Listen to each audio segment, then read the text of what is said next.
మరో 2 జవాన్లకు తీవ్ర గాయాలయ్యాయి. తెల్లవారుజాము నుంచి భద్రతా బలగాలు అలాగే ఉగ్రవాదులకు మధ్య భీకర కాల్పులు చోటు చేసుకుంటున్నాయి.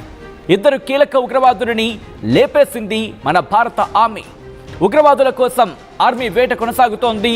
విజువల్స్ మీరు చూడడం జరుగుతోంది. అవి మరి ముఖ్యంగా ఆ విజువల్స్కి సంబంధించి రిప్రజెంటేటివ్ వీడియోస్ అవి. ఎందుకంటే ఆపరేషన్ జరుగుతున్నప్పుడు ఆ ఆపరేషన్కి సంబంధించి ఆ విజువల్స్ని చూపించే ప్రయత్నం చేయటం లేదు.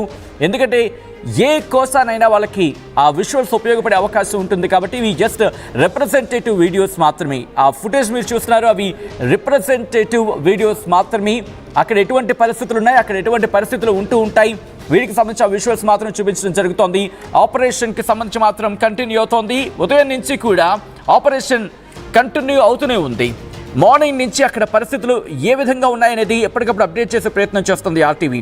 ఈ నేపథ్యంలోని ఈ రోజు జరిగిన ఎన్కౌంటర్లో ఉదయం 7 గంటలకు ప్రారంభమైంది ఈ ఎన్కౌంటర్కి సంబంధించి. మరి ముఖ్యంగా ఈ ఆపరేషన్లో పారా స్పెషల్ ఫోర్స్ని, దాంతోపాటు ఆర్మీకి సంబంధించి అలాగే అస్సాం రైఫిల్స్కి సంబంధించి వీళ్ళందరూ కూడా పాల్గొనడం జరిగింది. కిస్తవార్లో ఈ సర్చ్ ఆపరేషన్ కొనసాగుతోంది. సింగపురా చత్రువులో కూడా దాంతోపాటు 2 ఉగ్రవాదులు మరణించినట్టుగా తెలుస్తోంది. దాంతోపాటు ఎన్కౌంటర్ కొనసాగుతోంది. ఇటు ఎదురుకాల్పులు చోటు చేసుకున్న జమ్మూ కాశ్మీర్లోని కిస్తవార్లు, అలాగే సివిలియన్స్కి మాత్రం అంటే అక్కడ పౌరులకి ఇంట్లోనే ఉండండి, ఇళ్ళకే పరిమితం అవ్వండి అంటూ కూడా వాళ్ళకి డైరెక్షన్స్ ఇవ్వడం జరిగింది. ఆయా ప్రాంతాలని కార్డన్ ఆఫ్ చేసుకున్నారు. ఇప్పటికే 1 జవాన్ వీరమరణం పొందారు జరుగుతున్న ఈ ఆపరేషన్లో. దాంతోపాటు ఎదురుకాల్పులు మాత్రం కంటిన్యూ అవుతున్నాయి. సింగపురాతో పాటు చత్రు ఈ ప్రాంతాలకు సంబంధించి కిస్తవార్ జిల్లాలో ఇక్కడ army White Knight Corps social media ఎక్స్లో ట్వీట్ చేసింది. During the ongoing operation fierce gun fight is continuing. One of our brave heart sustained grievous injuries in the exchange of fire and has succumbed despite best medical efforts and operation is in progress అంటూ కూడా చెప్పుకొచ్చింది. Operation త్రాసి మాత్రం continue అవుతోంది. ఎందుకంటే అక్కడ భారీ స్థాయిలో బలగాలను మోహరించడం జరుగుతోంది. ఉగ్రవాదుల కదలికలకు సంబంధించి అప్డేట్ వచ్చిన తర్వాత బలగాలు అక్కడికి చేరుకుంటున్నాయి. బలగాలు ఆ ఆపరేషన్ త్రాసి కంటిన్యూ అవుతోంది. అక్కడ వాళ్ళని పట్టుకోవడం, వాళ్ళని న్యూట్రలైజ్ చేయడం, అంటే వాళ్ళని హతమార్చే ప్రయత్నం జరుగుతోంది. ప్రయత్నం కాదు, ఆపరేషన్స్ ఊపందుకున్న ఆ విజువల్స్ మీరు చూడడం జరుగుతోంది. కేంద్ర భద్రతా బలగాలు అక్కడికి చేరుకొని అక్కడ పరిస్థితిని ఎప్పటికప్పుడు సమీక్షించిన తర్వాత అక్కడ అవసరమైతే మరింతమంది బలగాలను మోహరించడం, అటువంటి పరిస్థితులు అయితే ఉన్నాయి. ఇక్కడ ఇనీషియల్ రిపోర్ట్స్ ఏం చెప్తున్నాయంటే మరి ముఖ్యంగా ఒక 3 నుంచి 4 టెర్రరిస్టులు సైఫుల్లాతో కలిపి 3 నుంచి 4 టెర్రరిస్టులు ఇటు చత్రో ఫారెస్ట్లో చిక్కుకున్నారు అంటూ కూడా తెలుస్తుందంటే అర్థం చేసుకోవచ్చు. జమ్మూ కాశ్మీర్కి సంబంధించిన ఆ రిప్రజెంటేటివ్ వీడియోస్ మీకు చూపించడం జరుగుతుంది. ఎందుకంటే ఆపరేషన్కి సంబంధించి విజువల్స్ చూపించే ప్రయత్నం చేయటం లేదు. ఒకవేళ ఇది ఎక్కడైనా వాళ్ళకి ఉపయోగపడే అవకాశం ఉంటుంది కాబట్టి ఆ రిప్రజెంటేటివ్ వీడియోస్ చూపించే ప్రయత్నం జరుగుతుందంటే అక్కడ ఎటువంటి పరిస్థితులు ఉంటాయి, అక్కడ ఎటువంటి సిచ్యువేషన్స్ ఉన్నాయి, అక్కడ భౌగోళిక స్వరూపం ఎలా ఉంటుంది, ఆపరేషన్ జరిగినప్పుడు పరిస్థితులు ఎలా ఉంటాయి అనేది మీకు అవగాహన కల్పించిన భాగంగానే ఆ విజువల్స్ని చూపించడం జరుగుతోంది. దీంతోపాటు 3 జైషే మహమ్మద్ ఉగ్రవాదులు మరణించినట్టుగా తెలుస్తోంది. ఎక్కడది? జమ్మూ కాశ్మీర్కి సంబంధించి Tral ఏరియాలోని anti terror action Nadir గ్రామంలోని త్రాల్ ప్రాంతానికి సంబంధించి మాట్లాడుకున్న సందర్భాలు పుల్వామాకి అక్కడ 3 జైషే మహమ్మద్ ఉగ్రవాదులు మరణించినట్టుగా తెలుస్తోంది. మరిన్ని అప్డేట్స్ తెలుసుకునే ప్రయత్నం చేద్దాం. మా ప్రతినిధి రామ్దాస్ అప్డేట్స్ అందించేందుకు సిద్ధంగా ఉన్నారు. రామ్దాస్, ప్రస్తుతం సర్చ్ ఆపరేషన్స్ కావచ్చు, లేకపోతే ఆపరేషన్ త్రాసి కావచ్చు, ఎంతవరకు వచ్చాయి? ప్రస్తుతం జమ్మూ కాశ్మీర్లో అనేక రకాల ఆపరేషన్స్ కొనసాగుతున్నాయి. అక్కడ ఎటువంటి పరిస్థితి ఉంది? మరి ముఖ్యంగా ఆపరేషన్ త్రాసి అప్డేట్ ఏంటి? ఇప్పుడు జమ్మూ కాశ్మీర్ లో తీవ్రవాదుల ఏరువేత ప్రక్రియ అయితే చురుగ్గా కొనసాగుతుంది. సో ఇవాళ ఉదయం సౌత్ కాశ్మీర్ కిస్తవార్ జిల్లాలో సింగ్పోరా ప్రాంతంలో చత్రు దగ్గర మనం కార్డినెంట్ సెర్చ్ నిర్వహిస్తాం. సో 6:30కి అప్పుడు భద్రతా దళాలకు తీవ్రవాదులు ఎదురుపడ్డారు. సో అప్పటి నుంచి ఫైరింగ్ కొనసాగుతూనే ఉంది, ఎన్కౌంటర్ కొనసాగుతూనే ఉంది.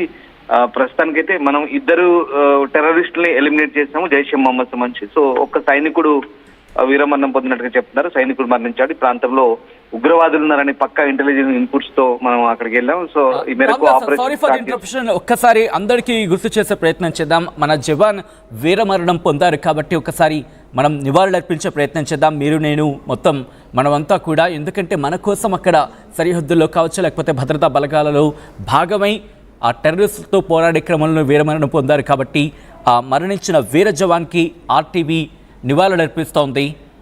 ఆ కుటుంబానికి ప్రగాఢ సానుభూతి తెలియజేయడం జరుగుతోంది. ఇప్పటికీ కొంతమంది రాజకీయ నాయకులు కావచ్చు, ప్రముఖులు కావచ్చు నివాళులు అర్పిస్తున్న పరిస్థితి ఉంది. మీరు కూడా ఆ జవాన్కి నివాళులు అర్పించే ప్రయత్నం చేయండి. వీరమరణం పొందిన జవాన్కి నివాళులు అర్పించే ప్రయత్నం చేయండి. ఈ సందర్భంలో ఒకే ఒక మాట చెప్పడం జరుగుతోంది, భారత్ మాతా కీ జై. ఆ వీర జవాన్కి సంబంధించి ఆ వీర జవాన్ కన్న తల్లిదండ్రులకు సలాం కొట్టాలి. ఒకసారి అప్డేట్స్ కి తెలుసుకునే ప్రయత్నం చేద్దాం. రామదాస్ దగ్గరికి వెళ్ళే ప్రయత్నం చేస్తున్నాం. రామదాస్, ప్రస్తుతం ఆపరేషన్ కి సంబంధించి ఎటువంటి సిచ్యువేషన్ ఉంది, అప్డేట్స్ ఏంటి? ఈ ప్రాంతంలో ఉగ్రవాదులు ఉన్నారనే పక్కా సమాచారం మేరకు ఆపరేషన్ అయితే ప్రారంభించారు. సో ఉదయం 6:30కి స్టార్ట్ అయింది. సో ఇంకా ఫైరింగ్ కంటిన్యూ అవుతున్నట్టుగా తెలుస్తుంది. ఎందుకంటే కార్డినెంట్ చర్చ్ ప్రాంతంలో దాదాపు 2 చనిపోయారని నిర్ధారించుకున్నారు తీవ్రవాదులు. తర్వాత ఇంకా ఆ ప్రాంతంలో అంత సెర్చింగ్ ఆపరేషన్ కొనసాగుతుంది. ఒక ఇంట్లో ఆ ప్రాంతంలో నక్కి ఉన్నట్టుగా సైన్యం ఈ ఆపరేషన్ చేస్తుంది. లోకల్ అక్కడ జమ్మూ కాశ్మీర్ పోలీస్ తో పాటు అస్సాం రైఫిల్స్ అలాగే సిఆర్పిఎఫ్ దళాలు కూడా జాయింట్ ఆపరేషన్. సో అక్కడ ప్రస్తుతానికైతే ఇంకా సెర్చ్ ఆపరేషన్ కొనసాగుతుంది. సో మొత్తం నలుగురు జైషే మహమ్మద్ తీవ్రవాదులు అక్కడ తలదాచుకున్నట్టుగా అంతున్నటువంటి ఇన్పుట్స్. సో దాంతో ఉగ్రవాదులను మట్టుబెట్టే లక్ష్యంతోనే ఈ ఆపరేషన్ కొనసాగుతోంది. సో ఇప్పటికైతే ఇంకా అడిషనల్ ఫోర్సెస్ ని కూడా డిప్లాయ్ చేశారు. ఆ ప్రాంతం అంతా కూడా ప్రస్తుతం పూర్తిగా ఆధీనంలోకి తీసుకున్నారు. అయితే ఒక సైనికుడు అయితే తీవ్రంగా గాయపడ్డాడు. అతనికి అనేక ప్రయత్నాలు చేసినప్పటికీ కూడా మరణించాడు. సో ప్రస్తుతానికైతే ఈ ఆపరేషన్ చురుగ్గా కొనసాగుతున్నందున భద్రతా దళాలు అయితే ఇంకా ఆ ప్రయత్నాలు అయితే కంటిన్యూ చేస్తున్న పరిస్థితి కనబడుతుంది. మనకు తెలిసింది మే 16 నుంచి కూడా ఇప్పుడు మనం షోపియాన్ జిల్లాలో అక్కడ అటవీ ప్రాంతంలో కంటిన్యూగా ఎన్కౌంటర్ కొనసాగింది. ఆ రోజంతా కూడా అప్పుడు 4 ఎలిమినేట్ చేశాం. సో ఆ రకంగా ఇవాళ ఇద్దరు మొత్తం 6 మెంబర్స్, ఇప్పటి వరకు కూడా 6 ఎలిమినేట్ చేశాం టెర్రరిస్టులను. ఇప్పటి వరకు దాదాపు 57 మందికి పైగా మన స్వదేశంలోనే ఉగ్రవాదులు దాక్కున్నట్టుగా తెలుస్తుంది. సో పహల్గామ్ ఘటన తర్వాత వరుసగా అటు మనకు అందుతున్నటువంటి ఇన్పుట్స్ ప్రకారం ఎవరెవరు ఎక్కడెక్కడ దాక్కున్నారో వాళ్ళందరిపై కూడా పూర్తిగా వ్యూహాన్ని పన్ని ఎన్కౌంటర్లు చేస్తున్న పరిస్థితి కనబడుతోంది. ఇప్పటి వరకు అయితే పహల్గామ్ ఇన్సిడెంట్ తర్వాత 6 టెర్రరిస్టులను అయితే ప్రస్తుతం మట్టుబెట్టిన పరిస్థితి కనబడుతోంది. సో ఇప్పుడు ఈ 4 జైషే మహమ్మద్ జైమ్ టెర్రరిస్టులుగా చెప్తున్నారు. దీనికి సంబంధించిన డీటెయిల్స్ కూడా ఇప్పటికీ మనం వైట్ నైట్ కార్ప్స్ పేరుతో ఎక్స్ హ్యాండిల్లో పూర్తిగా మన ఆర్మీ దీనికి సంబంధించిన డీటెయిల్స్ అయితే చూసింది. ఒకసారి మనం ఆ ఎక్స్ హ్యాండిల్ సంబంధించినటువంటి స్క్రీన్ కూడా చూడొచ్చు మన స్క్రీన్ మీద. సో ఆ రకంగా జమ్మూ కాశ్మీర్ పోలీస్ తో కలిసి ఇట్స్ జాయింట్ ఆపరేషన్. సో ప్రస్తుతానికైతే అదనపు బలగాలు ఇంకా మోహరించాయి. ఆ ప్రాంతానంతా కూడా న్యూట్రలైజ్ చేస్తున్న పరిస్థితి కనబడతా ఉంది. ఇక అంటే ఇప్పటి వరకైతే ఉమ్మడి దళాలు కార్యకలాపాలు అయితే ముమ్మరం చేసిన పరిస్థితి కనబడుతుంది. ఒకసారిగా మనం ఈ అటాక్ తర్వాత కంప్లీట్ గా మనము అటు పాకిస్తాన్ లోని పిఓకేలో కావచ్చు అండ్ పాకిస్తాన్ లో కావచ్చు ఆ టెర్రరిస్ట్ స్థావరాలన్నిటి కూడా పూర్తిగా ధ్వంసం చేసిన పరిస్థితి. సో దాని తర్వాత వరుసగా మనం ఈ కశ్మీర్ లోయలో ఉగ్రవాదుల కోసం భారీ వేట అయితే కొనసాగిస్తున్న పరిస్థితి కనబడుతోంది. సో గత గురువారం మనం ఇదే సౌత్ కాశ్మీర్ లో త్రాల్ ప్రాంతంలో 3 జైషే మహమ్మద్ ని కాల్చి చంపాము. తర్వాత 48 గంటల్లో జరిగిన ఇది 2వ ఘటనగా చెప్పవచ్చు. తర్వాత ఇప్పుడు అంటే ఈ నిఘా వర్గాల సమాచారం మేరకి పక్కా మనకున్నటువంటి ఇన్పుట్స్ ప్రకారం ప్రస్తుతం ఈ అంతా కూడా జరుగుతుందని చెప్పవచ్చు. సో ఆ రకంగా ప్రస్తుతానికైతే ఇంకా ఎన్కౌంటర్ కంటిన్యూ అవుతున్నట్టు తెలిసి బట్ ఒక సైనికుడిని అయితే మనం కోల్పోయిన పరిస్థితి. ఉదయం నుంచి కూడా దీనికి సంబంధించిన అప్డేట్స్ మనం ఎప్పటికప్పుడు అందించే ప్రయత్నం చేస్తున్నాం. అయితే ఆయనకు ఉత్తమ వైద్య ప్రయత్నాలు అందించినప్పటికీ కూడా ఆయన ప్రాణాలు కాపాడుకోలేకపోయాం. సో ఆ రకంగా ప్రస్తుతానికైతే ఒక సైనికుడిని కోల్పోయాం మన వైపు నుంచి. ఇంకా ఇప్పటికైతే ఇంకా ఇది ఆపరేషన్ కొనసాగుతుంది. బహుశా ఇంకా కొంతమంది నక్కి ఉన్నారనే సమాచారంతో ప్రస్తుతం ఆ ప్రాంతంలో పూర్తిగా సైన్యం అయితే ఇంకా సెర్చ్ ఆపరేషన్ కొనసాగుతుంది. సో ప్రస్తుతం ఎందుకంటే ఇది కేవలం ఒక చోటుకు మాత్రమే పరిమితం కావటం లేదు. ఇటు జమ్మూ కాశ్మీర్లోని మరి ముఖ్యంగా పుల్వామా కావచ్చు, లేకపోతే మనం మాట్లాడుకుంటే త్రాల్కి సంబంధించిన ప్రాంతాల్లో కావచ్చు, మరికొన్ని ప్రాంతాలకు సంబంధించి కూడా. అలాగే ఇప్పుడు ఈ ఆపరేషన్ త్రాష్ట్రంలో భాగంగా జరుగుతున్న ఈ ఆపరేషన్స్ కావచ్చు, వీటికి సంబంధించి ఎటువంటి వ్యూహంతో వెళుతోంది?